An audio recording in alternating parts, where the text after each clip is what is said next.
Hello, everyone. I'm Miguel, a research associate at CSIC, and continuing with the presentation of my colleagues Paul and Fagad, I would like to give you a closer look into the development of the software that will power the digital twin of the IB5 bridge. CDBB, the Center for Digital Build Britain, issued in 2018 the Gemini principles to guide us all on the implementation of digital twins of physical assets. And I like this snippet because it says that any good digital twin should rest on data, model, and visualization. However, what this does not tell us is how to do this, how to materialize a digital twin. And we can see the consequences of this for digital twins are up to now largely the result of bespoke technical solutions that are difficult to scale and translate into another asset. And this is our job right now in such a way that while we conceptualize and eventually deliver the digital twin of our bridge, we are producing the first in detail open technical guide with at least one path to do so. Now that you have a better understanding of the bridge in terms of architecture, structural characteristics, sensing system, and those structural properties that are key to monitor the performance, thanks to Paul and Fagad. On my side, I want to show you the scale of the software that is needed to develop a digital twin, most likely any digital twin, based on how we are solving this challenge.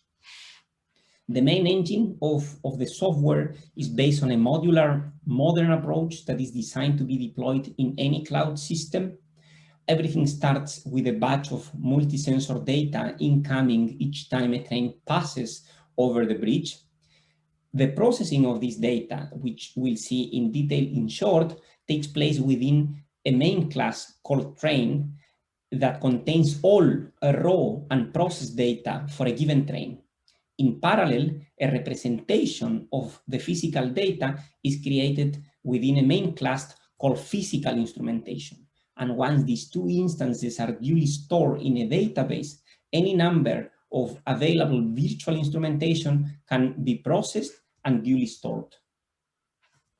Once the processing on the back-end engine is done, end users with different levels of access through a web-based graphic user interface will be able to either interact with a digital twin or download any stored data from the physical or virtual instrumentations through an API. And since I have uncovered the main classes, these are the two key abstractions of the software, which are implemented as object-oriented classes in Python, allowing not only to create objects or instances of these classes each time a train passes over, but to scale this up and translate to other assets, among others. The physical instrumentation handles only data from the installed sensors, pretty much like, in this case, the strains from the SVG sensors in the main girders, whereas the virtual instrumentation handles virtual models and where the physical instrumentation might or might not be an input. For instance, this virtual instrumentation on the right-hand side, it's based on a conventional finite element model of the bridge where the physical world does not inform whatever happens within this model.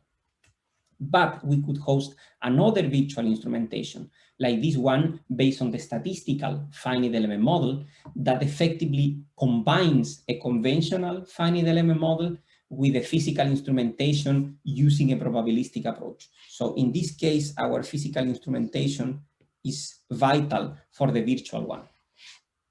Additionally, we are trying to establish a correspondence between these two classes in order to facilitate any kind of comparison and manipulation between them, so that we can readily map any measurement of interest that exists in both instrumentation, like in this case, for instance, the strain in this sensor here and the strain reported by the model in the same location. This is simply to show you an even bigger picture of the main modules of the software schema for the back-end part, whose key sections are the main application or orchestrator, the databases, the API, and the data processing. And this is simply to show you the same for the front end, which is the one to be seen by the end users. And we have divided this into the main page, the 3D visualization of the physical instrumentation, a 3D visualization of the virtual instrumentation, in this case shown for the statistical finite element model, a structural analysis page, and the API for users data fetching. To finalize, I want to show you one module on the front-end side to visualize historical data for the physical instrumentation. Here I'm only showing you process data from the FBG sensors installed along the top and bottom flanges of the main steel girders. This is fully web-based. For the moment, it allows us to inspect past recorded trains in terms of relevant metadata and strain deformations. It is fully interactive, so that the user can pick any specific sensor from the 3D model and see the associated data across time in this time history module, this one here, and a general picture of the state of all sensors at any time chosen by the user for both east and west main steel girders. And with this, I conclude, and please stay tuned. Thank you very much.